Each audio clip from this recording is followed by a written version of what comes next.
1967 के बाद पहली बार से चीन ने इतनी हिमाकत दिखाई है। हमारे देश के बॉर्डरों और जमीन का हनन करके इनको शर्म नहीं आती है। श्वेता त्रिपाठी को चुल्लू भर पानी में अगर शर्म बची है तो डूब के मर जाए, इनको मर जाना चाहिए। इन लोगों को इतनी भी नहीं मालूम, इनकी जब सरकार आती है सेना के कंधे पर बंदूक। आज सैनिक गुनाहगार हो गए, सेना के अफसर गुनाहगार हो गए। तुमने नेपाल से संबंध खराब कर रखा है, तुमने चाइना से संबंध खराब कर रखा है, तुमने पाकिस्तान से संबंध खराब कर रखा है। जब तुम्हारी मर्जी आएगी तो बिरयानी खाने पाकिस्तान चले जाओगे, जब तुम्हारी मर्जी आएगी तो जिपनिंग को बुला करके अहमदाबाद में झूला पे झूलाओगे, जब तुम्हारी मर्जी आएगी तो अमेरिका को बुला करके देशवासियों को चूतिया समझ रखते हैं। नमस्कार दोस्तों, मैं संदीप यादव और आप देख रहे हैं स्टेट न्यूज टाइम्स। लद्दाख के LAC पर भारतीय और चीनी सैनिकों के बीच हुए झड़प में हमारे 20 सैनिक शहीद हो गए हैं। तो वहीं दूसरी तरफ देश के जो एक प्रतिष्ठित चैनल की पत्रकार ने जिम्मेदार व्यक्ति से सवाल पूछने के बजाय उल्टा सैनिकों को ही जिम्मेदारी सिखा रही हैं। इस मुद्दे पर बात करने के लिए हमारे साथ इस वक्त जुड़ चुके हैं जयप्रकाश चतुर्वेदी जी, जो कि एक पूर्व सैनिक भी रह चुके हैं। सर, बहुत बहुत स्वागत है आपका हमारे चैनल पर। धन्यवाद। सर, मेरा सवाल है कि एक प्रतिष्ठित न्यूज चैनल की पत्रकार, आज तक की पत्रकार श्वेता सिंह ने जिस तरह से ये जो झड़प हुआ है, हमारे सैनिक शहीद हुए हैं, तो जिम्मेदार व्यक्ति यानी सरकार से सवाल पूछने के बजाय उल्टा सैनिकों को ही जिम्मेदार ठहरा रही हैं और ये बता रही हैं कि जो जिम्मेदारी है ये सरकार की जिम्मेदारी नहीं बनती है, ये जिम्मेदारी सैनिकों की बनती है, क्योंकि पेट्रोलिंग की ड्यूटी वहां पर उनकी थी। इस पर आपकी क्या राय है? मैं एक मुगल आजम में एक डायलॉग है, उसको थोड़ा गौर फरमाइए, थोड़ा उसमें मैं हेर फेर कर दिया हूँ। वफा की राह में आशिक की ईद होती है, खुशी मनाओ है भारतीय नागरिकों और अंधभक्तों की। माननीय प्रधानमंत्री श्री नरेंद्र दामोदर दास मोदी जी की सरकार में हमारे देश के तमाम सैनिक शहीद होते हैं। का जो है चाइना बॉर्डर पर के बाद मैं ये कहना चाहता हूं, हम लोग सरकारी कर्मचारी रह चुके हैं। सरकार का जो आदेश होता है हम उसी का अनुपालन पालन करते हैं। माननीय प्रधानमंत्री महोदय या रक्षा मंत्री ठाकुरों के ठाकुर नेता माननीय राजनाथ सिंह, जिन्हें छत्री कहा जाता है, और हमारे वेद शास्त्रों के अनुसार जो छत्री समाज की और देश की रक्षा के लिए पैदा होता है, लेकिन न उन्होंने अपने क्षत्रियता धर्म का पालन किया, न प्रधानमंत्री ने प्रधानमंत्रित्व धर्म का पालन किया, न अपने कर्तव्यों का निर्वहन किया। और उनकी चाटुकार पत्रकार श्वेता सिंह आज तक पे हैं और तमाम चैनलों पे दिखाई देती हैं। उसके बाद अमीश देवगन, रोहित सरदाना, अंजना ओम कश्यप, आरंभ गोस्वामी, रजत शर्मा आदि और चित्रा त्रिपाठी आज तमाम पत्रकार जो गोदी मीडिया के नाम से मशहूर हो गए हैं, जो सरकार की और मोदी जी की अंधभक्ति में लीन हो गए हैं, इन बकलोलों से मैं सवाल करना चाहता हूं कि पत्रकारिता जगत को कलंकित करने के लिए तुम लोग किस किस तरह का घिनौना काम करते हो। आज हमारे चाइना बॉर्डर पर आज हमारे 20 जवान शहीद हुए हैं और 70 घायल हुए हैं, यानी 37। इन बेशर्मों को शर्म नहीं आती है कि बेशर्मी की इंतहा पार कर दे रहे हैं। एक तरफ तो चाइना बॉर्डर पे हमारे जवान शहीद हो रहे हैं और माननीय प्रधानमंत्री जी और इनकी सरकार संघी मानसिकता वाली ये जो है चाइना की एक कंपनी को 1000 करोड़ का ठेका दे रहे हैं, चाइना को के राष्ट्रपति को झूले पे झूला रहे हैं, चाइना अमेरिका के राष्ट्रपति को कोरोना महामारी के दौरान बुला करके हाउडी ट्रंप, हेलो ट्रंप दुका दुका कर रहे हैं, चमचागिरी में लीन हैं।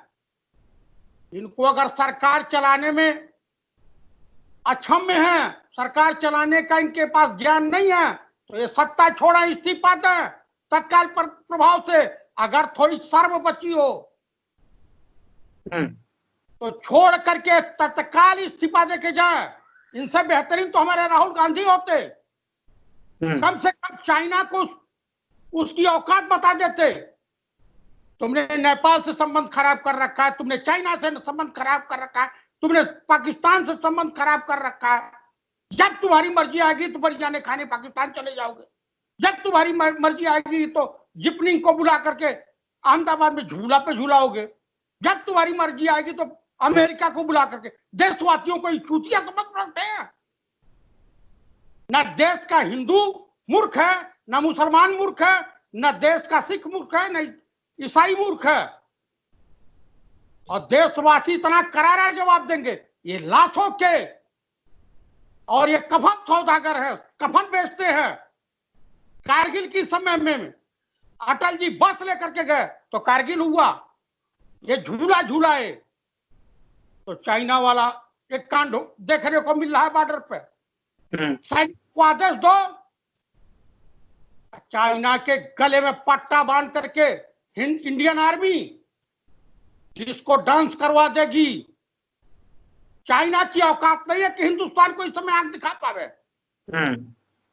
एक तो उनके कंपनी को और उनकी चमचागिरी में लीन रहेंगे ये लोग और पाठ पढ़ाएंगे। श्वेता त्रिपाठी को शर्म आनी चाहिए।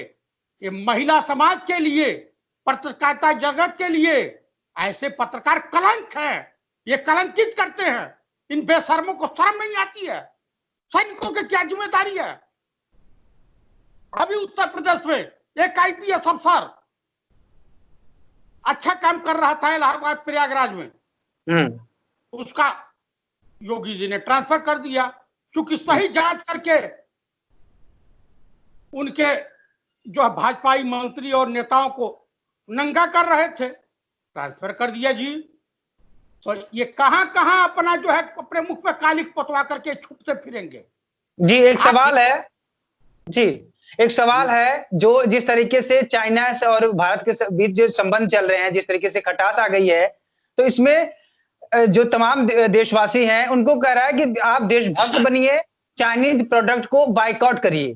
लेकिन आपसे ये सवाल जानना चाहूंगा कि जो पत्रकार ये कहते हैं कि वो देशभक्त हैं, चाइनीज प्रोडक्ट को बाइकआउट करते हैं, उन्हीं की चाइनीज प्रोडक्ट को जो है उसकी एडवर्टाइजमेंट करते हैं, उसको कैसे देखते हैं? एक तरफ कह रहे हैं कि वो मतलब बाइकआउट करो, तो क्या सिर्फ और सिर्फ ये आम नागरिकों के लिए है? इन्हीं से सिर्फ मतलब कि देशभक्ति बताना चाहते हैं कि आप चाइना का प्रोडक्ट हो उसको अगर बाइकआउट करोगे तो आप देशभक्त कहलाओगे? आपको एक चीज बता देना चाहता हूं, जो अपने चैनलों पे चाइना का प्रचार प्रसार कर रहे हैं और देशवासियों को पाठ पढ़ा रहे हैं, उपदेश दे रहे हैं। हाँ, हम सभी भारतीय नागरिकों को इन पतिताओं से उपदेश की जरूरत नहीं है। ये पतिता हैं, बेशरम और बेहया हो गए हैं लोग। इनके पास शर्म नाम की कोई चीज नहीं है। आने वाले दिनों में मैं सभी भारतीय नागरिकों को जो अपने देश से मोहब्बत करते हैं, प्रेम करते हैं, उनसे मैं अनुरोध और अपील करता हूं कि जितनी गोदी मीडिया और सरकार की चरण वंदना करने वाले पत्रकार हैं, इनका बहिष्कार करो। अगर ये कहीं पब्लिक मिल जाते तो उनको जूते चप्पल से स्वागत करो। इन बेशर्मों ने हमारे सैनिकों के ऊपर अंगुली उठाया है। हिटलर ने एक जमाने में कहा था कि भारतीय जवान हो, पाकिस्तानी अफसर हो, फ्रांसीसी तोप हो और इसकी मेरा हो, मैं पूरे विश्व पे कब्जा कर सकता हूं। हमारे देश की जवानों की वो ही स्थिति है। वो कहां है जीडी बख्शी जो सरकार की दलाली करता था? किस बिल में छुप गया है? रक्षा सलाहकार अपने आप को शो करता है। डोभाल साहब कहां मर रहे हैं? इनकी विदेश नीति कहां गई है घास चरने? इनके जयशंकर प्रसाद जो है पहले आईएफएस अफसर हुआ करते थे और आजकल विदेश सचिव है, इनकी नीति कहां गई है घास चरने? देशवासियों को चूतिया समझते हैं ये सब। इन बेशर्मों को शर्म नहीं आती है? कि हमारे देश के सैनिकों को मरवा देते हैं। सैनिक गरीब किसानों का बेटा होता है, श्रमिक का बेटा होता है, बेरोजगार नौजवान होता है, जो सेना में जाता है 10,000, 20,000, 50,000 के लिए अपनी जान न्यौछावर कर देता है। इसमें मैं एक चीज कहूंगा, शहीदों की चिताओं पे लगेंगे हर वर्ष मेले, वतन पे जान निसार करने वाले का आखिरी निशान यही होगा। ये सरकार जो है पूरी की पूरी कफन चोर सरकार है। ये शहीदों और सैनिकों को मरवा करके, मैंने तमाम चैनलों पर लगातार ये बयान दिया है कि ये भारतीय सैनिकों के लाशों की राजनीति करने वाली सरकार है। जो संघी मानसिकता वाले देश के महात्मा गांधी की हत्या करवा सकते हैं, वो कुछ भी करवा सकते हैं। ये बताइए 2019 के चुनाव से पहले, लोकसभा चुनाव से पहले पुलवामा कांड हुआ था, 43 जवान शहीद हुए थे, और ये अपना जो है फोटोग्राफी करवा रहे थे कौन से पार्क में जाकर के, जंगल में। तो उसी से अंदाजा लगा दीजिए, मैं आज के डेट में इन 37 जवानों जो 17 घायल हुए हैं और 20 एक्सपायर किए हैं, शहीद हुए हैं, मैं उन्हें यह कहता हूं कि उन लोगों की हत्यारी सिर्फ माननीय प्रधानमंत्री श्री नरेंद्र दामोदर दास मोदी जी की सरकार है, भारत सरकार है। ये पहले से आदेश दी होती तो उनकी औकात नहीं थी चाइना की कि हमारे देश के बॉर्डर का ये लोग हनन कर सकते थे। लेकिन ये सरकार देश के सैनिकों को मरवाने पर उतारू हो गई है। उसके बाद ये इससे पहले उनका जो काशी मथुरा वाला जो प्रोपेगेंडा था, जो मसला था, वो फेल होता हुआ दिखाई दे रहा है। अभी सैनिकों की हत्या करवा रहे हैं। नेपाल इनके घर में घुस करके सीतामढ़ी में कई लोगों को एकदम फायरिंग करके घायल कर दिया, मार दिया। यहाँ पीलीभीत में नेपाली सेना ने यहाँ का पिलर उखाड़ दिया। तो ये सबसे देश के इतिहास के सबसे कमजोर और कायर प्रधानमंत्री साबित हुए हैं। 1967 के बाद पहली बार से चीन ने इतनी हिमाकत दिखाई है। हमारे देश के बॉर्डरों और जमीन का हनन करके इनको शर्म नहीं आती है। श्वेता त्रिपाठी को चुल्लू भर पानी में अगर शर्म बची है तो डूब के मर जाए, इनको मर जाना चाहिए। कहीं मिलेंगी मुझसे, अगर कहीं मिल गई तो मैं एकदम सब कुछ भूल जाऊंगा। मैं पूर्व सैनिक हूं, सैनिकों की का दुख दर्द मुझसे ज्यादा बेहतर कौन समझ सकता है। ये पूरी सरकार बैकफुट पे है। मैं कांग्रेस की सरकारों को धन्यवाद देता हूं, चाहे वो माननीय मनमोहन सिंह जी की सरकार हो, पंडित नरसिम्हा राव जी की सरकार हो, या माननीय राजीव गांधी की सरकार हो। राजीव गांधी की सरकार का एक किस्सा मैं बता देता हूं। हम लोग सेना में थे, जनरल जियाउल थे, तनियक की पाकिए पूरी फर्स्ट आर्मडी को मूव करवा दिया। हम लोग मोर्चे में पड़े रहे और भाग करके पाकिस्तान के राष्ट्रपति, उस वक्त के तत्कालीन राष्ट्रपति जनरल जियाउल हक हिंदुस्तान आए और राजीव गांधी जी के शरण में पहुंच गए।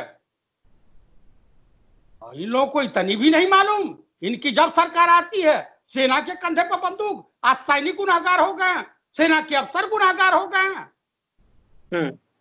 इनको शर्म आनी चाहिए। एक अंतिम सवाल है आपसे कि अभी जो कुछ दिन पहले, चुनाव से पहले जो एयर स्ट्राइक किया गया था पाकिस्तान पे और सर्जिकल स्ट्राइक किया गया था, तो उसका जो क्रेडिट सारा क्रेडिट यही पत्रकार लोग सरकार को दे रहे थे कि सरकार मजबूत सरकार होने की वजह से ये सर्जिकल स्ट्राइक या एयर स्ट्राइक सफल हो सका। लेकिन अब अगर मतलब कि सैनिकों का मतलब कि सीधे सैनिकों को जिम्मेदार ठहरा रहे हैं जिस वक्त ये चीनी से झड़प हो रहा है। तो इसको कैसे देखते हैं आप? मैं आपको एक चीज बता देना चाहता हूं, हमारे वहां का एक पायलट अफसर वही पकड़ा गया था पाकिस्तान में ना। हमारी जहाजों पर हमले हुए, हमारा पायलट अफसर पकड़ा गया, न उनकी जहाजों पे हमले हुए और न वहां पे कोई हमला हुआ। बमबारी किए या न किए, ये कंफ्यूजन है। पुलवामा से प्रमाण ले लीजिए, चाइना से प्रमाण ले लीजिए और नेपाल से प्रमाण लीजिए। देश के चारों तरफ जो हमारे मित्र राष्ट्र है, चाहे बांग्लादेश है, पाकिस्तान है, चाइना है, नेपाल है, भूटान है, बर्मा है और ईरान की कुछ सीमाएं लगती हैं, तो इनको सोचना चाहिए कि हम अपने पड़ोसी से कैसे संबंध रखना चाहिए, कितने प्रेम से रहना चाहिए। इस तरह की हिमाकत न कर सकें। ये इनको नाच नयामे आंगन टेढ़ा, इनके पास कोई ऐसा संसाधन नहीं है, कोई ऐसी नीति नहीं है। मोदी सरकार केवल विजनलेस सरकार साबित हो गई है। इनकी न कोई सोच है, न कोई नीति है, न कोई सिद्धांत है। यही सिद्धांत है देश के सैनिकों के लाशों पे ही राजनीति कर रहे हैं। अपना काम बढ़ता, भाड़ में जाए भारत देश की जनता। यही संघी मानसिकता का प्रथम प्रमाण पत्र है। मैं आरएसएस प्रमुख मोहन भागवत से पूछना चाहता हूं कि माननीय मोहन भागवत जी राष्ट्रभक्ति का बड़ा संदेश देते हैं। आपसे बड़ा देश का गद्दार कोई नहीं है, आपके संघ से बड़ा गद्दार कोई नहीं है। आपके संस्था में पले बड़े लोग और शिक्षित हुए लोग इस तरह से देश के साथ गद्दारी कर रहे हैं और देश के खिलाफ कार्य कर रहे हैं। कम से कम आपके अंदर अगर कोई शर्म, हया, लाज बची हो तो आप इनको कुछ उपदेश दें। एक तरफ तो आप चाइना के ऊपर लाल आंख, पीली आंख दिखाने की बात कर रहे थे और दूसरी तरफ उनके वहां की तमाम कंपनियों को हिंदुस्तान में ठेके दे रहे हैं, उनके बैंकों को हिंदुस्तान में शाखा खोलने के लिए लाइसेंस प्रदान कर रहे हैं। ये कौन सी दोहरी और दोगली नीति है आपकी? देश को जवाब देना पड़ेगा।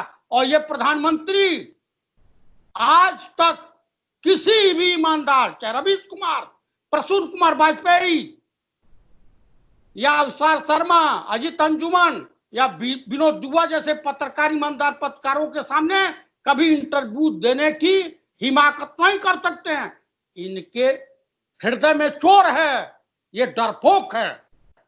मैं कांग्रेस की अंतरिम अध्यक्ष माननीय श्रीमती सोनिया गांधी, कांग्रेस की राष्ट्रीय महासचिव और उत्तर प्रदेश प्रभारी श्रीमती प्रियंका गांधी और कांग्रेस के पूर्व अध्यक्ष माननीय राहुल गांधी जी को और कांग्रेस के राष्ट्रीय महासचिव कुंवर आरपीएन सिंह जी को मैं सहृदय और देशवासियों को बधाई देना चाहता हूं कि देशवासियों इनकी मंशा, इनकी नीति और नियत पर के बारे में सोचें। ये देशवासियों को चूतिया बना रहे हैं माननीय मोदी जी की सरकार। चलिए सर, जी बात करने के लिए हमसे आपका बहुत बहुत धन्यवाद सर।